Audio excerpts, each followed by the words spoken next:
Something has shifted beneath the surface of consciousness, quietly but irrevocably. It rarely announces itself with clarity. Instead, it arrives as a subtle disturbance, an unease that cannot be reasoned away, a sense that the life being lived no longer fits the one who is living it. What once felt sufficient now feels strangely hollow, as though meaning has slipped through invisible cracks. This moment is often misinterpreted as confusion or weakness.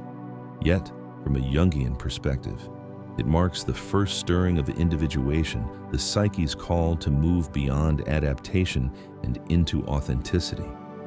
It is not a collapse of identity, but the beginning of its reorganization. For many women, this awakening emerges after years of competence and compliance. Life has been navigated successfully by external standards, responsibilities met, roles fulfilled, expectations satisfied. There was functionality, even admiration, but little intimacy with the inner self.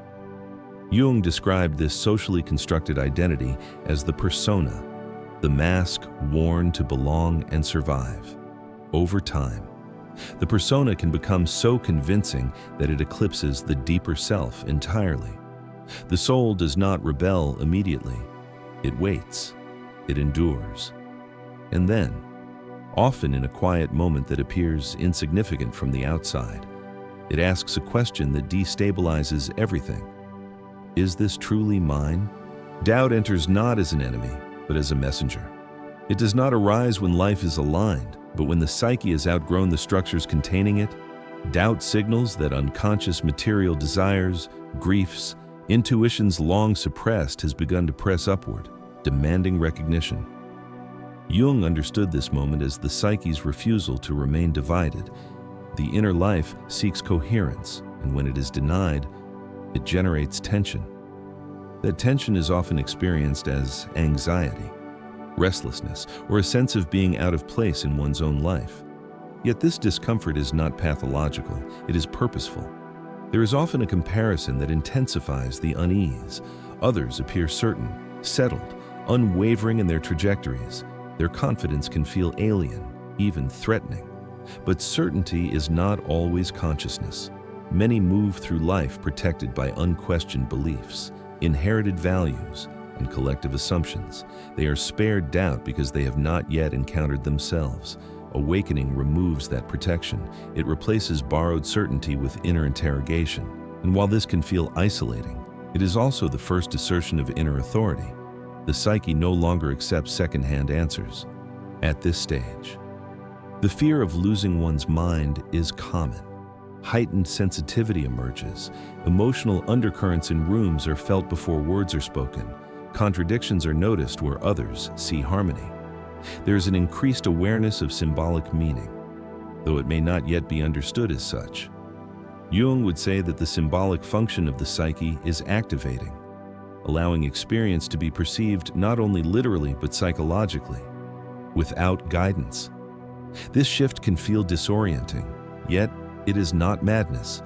It is the expansion of perception beyond the narrow confines of the ego, for women in particular. This awakening carries an added weight. Social conditioning has long rewarded self-abandonment disguised as virtue, selflessness, agreeableness, endurance. To awaken is to feel the accumulated cost of those virtues. It is to recognize how often intuition was silenced to preserve harmony, how frequently boundaries were softened to avoid conflict. When the psyche begins to reclaim its authority, it does so decisively. The old strategies no longer work. What once felt manageable now feels unbearable. This is not regression, it is the emergence of self-respect at a cellular level. The question that follows is often existential in nature. What if the life constructed so carefully is misaligned? What if time has been invested in a direction that does not lead toward wholeness? Jung believed that neurosis arises when life lacks meaning, not when it lacks comfort. Meaning cannot be outsourced. It must be discovered through engagement with the unconscious, through the courage to face inner contradictions rather than repress them. This confrontation begins with doubt, but it does not end there. Doubt is the threshold, not the destination. In this early phase of awakening, nothing external may change, yet everything internal is reorganizing. Old ambitions lose their urgency. Former validations feel strangely empty. There's a growing intolerance for falseness, even when it is socially rewarded. The psyche has begun to orient itself toward the self, Jung's term for the regulating center of the total personality, distinct from the ego. The self does not shout. It does not persuade.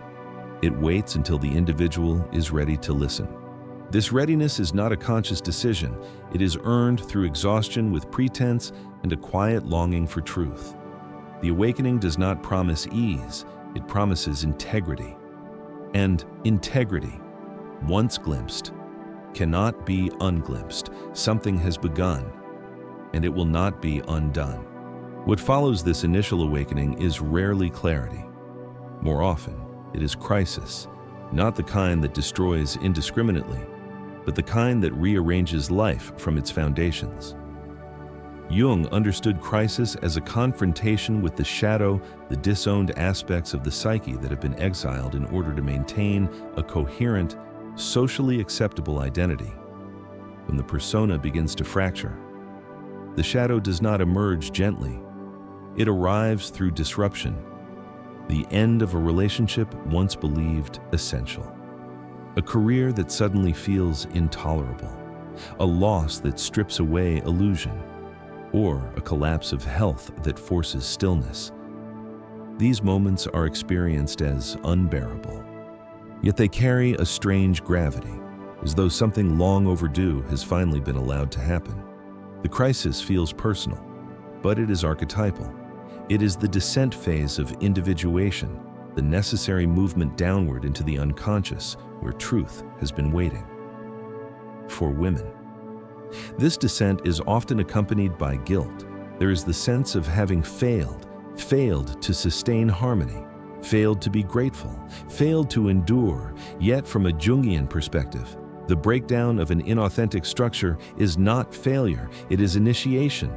The psyche withdraws energy from what no longer serves growth and redirects it inward. What collapses was never meant to last. In the midst of crisis, identity feels unstable. The old reference points no longer apply, and the new ones have not yet formed. This liminal space is deeply uncomfortable because it offers no reassurance. There is nothing to cling to except awareness itself. Jung referred to this as the night sea journey, a symbolic passage through uncertainty where conscious control is relinquished and transformation occurs beneath the surface. The ego resists this process fiercely. It seeks distraction, numbing, explanation. Yet something deeper insists on presence. The suffering cannot be bypassed without forfeiting the growth it contains. Over time, a subtle shift occurs. The crises no longer annihilate, they instruct. Each rupture reveals a pattern that can no longer be ignored. The psyche begins to recognize its own language. Pain becomes information. Discomfort becomes a signal rather than a sentence. What once felt like chaos begins to show structure. This is not because life becomes easier, but because consciousness becomes deeper. The individual no longer asks how to escape the fire, but what the fire is refining. With this deepening comes a withdrawal that is often misunderstood by others. Social energy diminishes not out of depression, but out of discernment. There is less tolerance for superficial exchange, for roles that require constant performance. Solitude begins to feel necessary rather than frightening. Jung viewed this withdrawal as essential to individuation. The psyche cannot reorganize itself while constantly adapting to external demands. It needs silence, containment, and time. This retreat is not a rejection of the world, but a temporary reorientation toward the inner one, in solitude. Something unexpected emerges. Companionship with the self. Thoughts slow, sensations become clearer.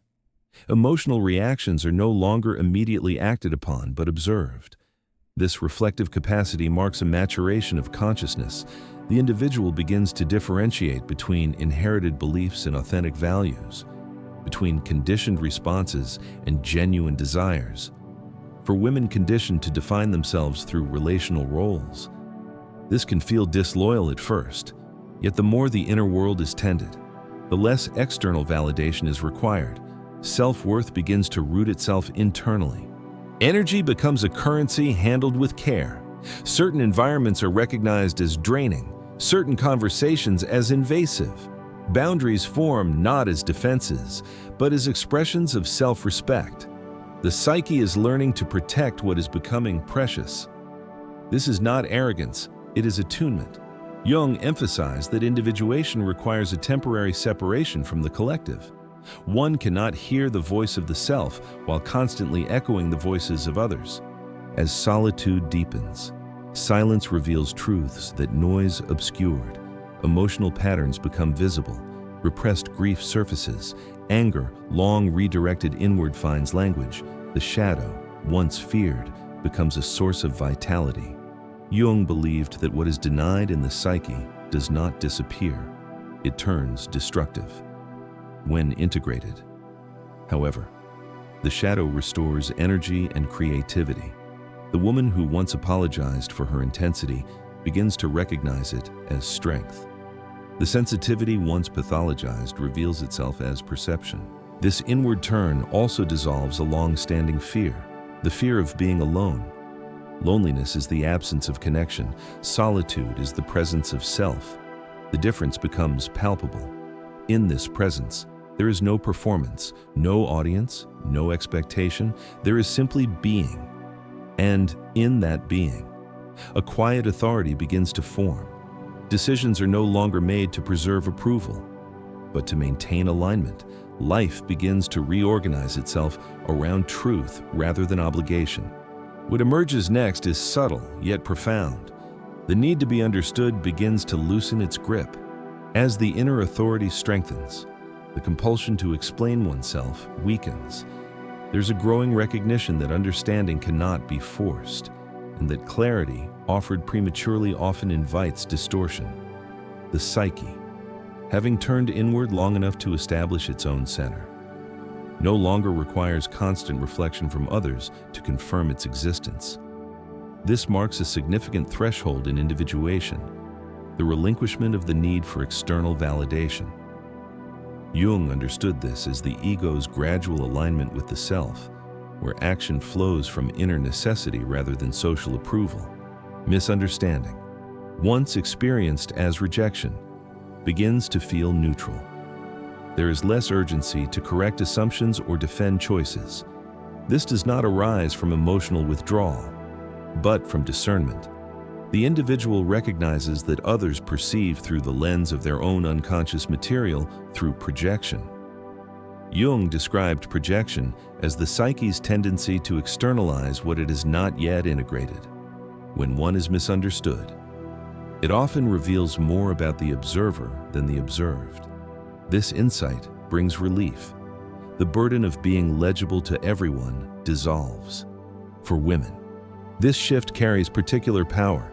Socialization has long equated worth with likability, clarity with accommodation. To step out of this paradigm is to reclaim emotional sovereignty. Choices are made because they resonate internally, not because they can be justified convincingly. There is an acceptance that some paths will appear illogical, even irresponsible, to those still oriented by conventional metrics. Yet the psyche recognizes coherence even when the world does not. That recognition becomes sufficient. With this comes a quiet courage. Actions are taken without guarantee of approval. Relationships are ended not out of bitterness, but out of honesty. Roles are relinquished when they require self-erasure. There is grief in this process, but it is clean grief, unpolluted by self-betrayal. Jung believed that neurosis often arises when the individual lives in contradiction to their inner truth. As alignment increases, psychological symptoms lessen not because life is painless, but because pain is no longer compounded by denial. Another faculty begins to assert itself with increasing clarity: the body. Physical sensations become impossible to ignore. A tightening in the chest accompanies inauthentic agreement. Fatigue follows prolonged exposure to draining environments. A sudden heaviness settles when a boundary is crossed. These are not inconveniences, they are communications. Jung wrote extensively about the psyche's tendency to somatize unresolved conflict. When the conscious mind refuses to acknowledge truth, the body speaks. This embodied intelligence becomes an ally. The body no longer tolerates compromise disguised as politeness. It refuses to cooperate with roles that demand fragmentation. What once could be endured now produces immediate consequence. Headaches, digestive disturbances, muscle tension, or anxiety appear not as random ailments, but as signals of misalignment. The psyche has grown unwilling to sacrifice integrity for comfort. There are moments when the body intervenes decisively. A sudden illness halts a trajectory that would have led further from the self. A panic response interrupts a choice that the mind was rationalizing. Creative blocks emerge when expression is being coerced rather than allowed. These interruptions are often misinterpreted as weakness or failure. Yet from a Jungian lens, they represent the self asserting its authority. The organism protects itself when consciousness lags behind truth. As mind and body begin to operate in concert, fragmentation diminishes, decisions are felt, not merely calculated. There's a growing trust in intuition, understood not as impulse, but as integrated perception. The body becomes a compass, offering immediate feedback about what nourishes and what depletes. This integration marks a maturation of individuation. The individual is no longer divided against herself. With this integration comes an increased sensitivity to the symbolic dimension of life. Perception shifts. Events are no longer experienced as isolated occurrences, but as expressions of underlying patterns. Jung referred to this as synchronicity, the meaningful coincidence of inner and outer events. When consciousness aligns with the self, life appears to respond. Encounters feel timely, images resonate, ordinary moments carry disproportionate significance. This does not imply magical thinking, but symbolic awareness. The psyche begins to read reality as metaphor. A decaying structure evokes the necessity of letting go. A resilient plant, growing through concrete mirrors, persistence under constraint. These perceptions are not fantasies. They are reflections of the psyche recognizing itself in the world. The boundary between inner and outer experience becomes permeable. In this stage, beauty emerges where it once went unnoticed, not because the world has changed, but because perception has deepened. The individual has ceased to relate to life solely through utility and outcome. Meaning is no longer extracted. It is encountered. This encounter brings a sense of belonging that does not depend on approval or proximity. It is ontological rather than social. What remains is not certainty in the conventional sense, but coherence. Life feels internally consistent even when externally uncertain. The path may not be defined, but it is felt. The psyche has found its axis. Type continue to receive the next part. As symbolic perception deepens, the world begins to speak in a language that bypasses rational explanation. Meaning is no longer sought through control or prediction, but through resonance. Ordinary scenes carry psychological weight. A fleeting exchange holds more truth than an elaborate plan. Silence communicates more clearly than argument. Jung believed that when the ego relinquishes its dominance, the psyche reorients toward the self, and life is experienced as a dialogue rather than a series of obstacles to overcome. This dialogue fosters a sense of connection that does not rely on constant interaction. There is a quiet intimacy with existence itself. The individual no longer feels separate from life, no longer positioned against it.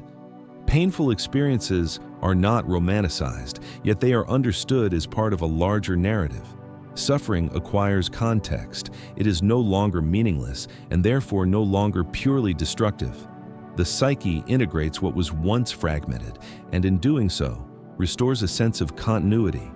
At this stage, the question, "Am I on the right path?" loses its urgency. Not because doubt has vanished, but because doubt has been transformed. It is no longer paralyzing. it has become a companion that refines awareness rather than undermines it. Jung emphasized that wholeness is not the absence of contradiction, but the capacity to hold it. The individual can now tolerate ambiguity without collapsing into fear. Uncertainty becomes fertile rather than threatening. There is also a profound shift in how comparison operates. The lives of others no longer function as measuring sticks. Envy diminishes, not through forced gratitude, but through differentiation. The psyche recognizes that each individuation path is unique, shaped by specific unconscious material, histories, and callings. To compare paths is to misunderstand their purpose. This recognition liberates enormous psychic energy previously consumed by self-judgment. For women, this differentiation often marks a reclamation of authority long deferred. Decisions are no longer filtered through the anticipated reactions of others. Emotional labor is withdrawn from spaces that do not reciprocate respect. There is less inclination to soften truth to preserve comfort. Yet this firmness is not aggression, it is clarity. The psyche has learned that compassion without boundaries becomes self-erasure. Relationships reorganize accordingly. Some fall away naturally, no longer sustained by mutual growth. Others deepen, enriched by authenticity rather than performance. There is an increased tolerance for distance when it preserves integrity. Love becomes less about merging and more about meeting. Jung wrote that individuation does not isolate the individual. It enables true relationship by eliminating the need for projection. When one no longer seeks completion through others, connection becomes freer. The inner life now holds gravity. Dreams become vivid, carrying symbolic guidance. Intuition sharpens. Creative impulses arise not as escapes, but as expressions of integration. The psyche finds outlets that mirror its internal coherence. What once felt chaotic now feels ordered, even when externally unresolved. This is the paradox of individuation. Life may appear less stable, yet the inner ground is firmer. There is also an acceptance of limits. The fantasy of total control dissolves. The individual no longer attempts to outrun grief or dominate uncertainty. Jung viewed maturity as the capacity to live with unanswered questions without becoming cynical or despairing. This capacity emerges naturally when the ego aligns with the self. Life is approached with humility rather than conquest. As this alignment stabilizes, there is a sense of arrival that does not resemble completion. Nothing is finished. Challenges remain. Yet there is a recognition that the essential orientation is correct.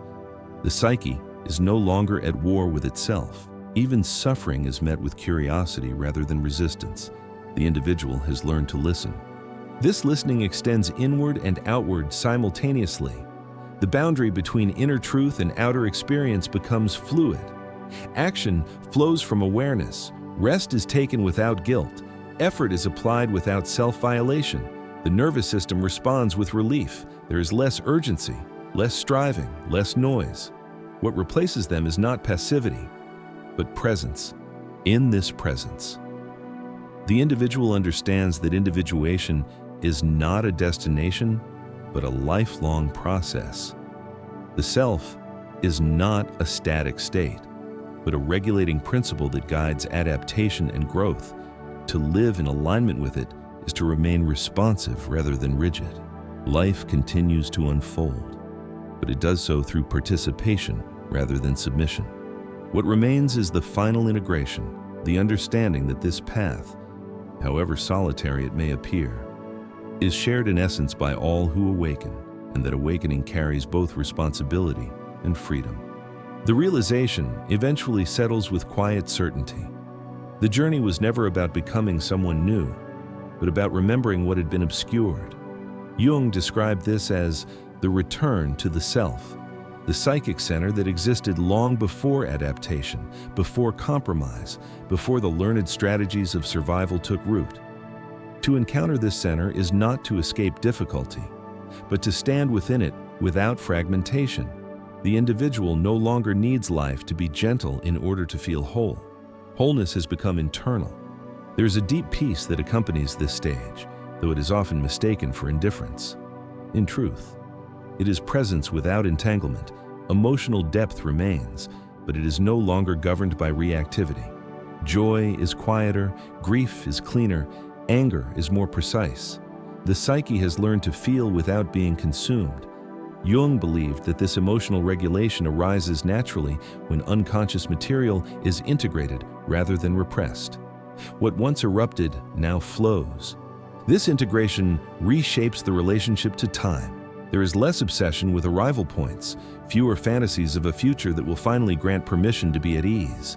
The present moment becomes sufficient, not because it is perfect, but because it is real.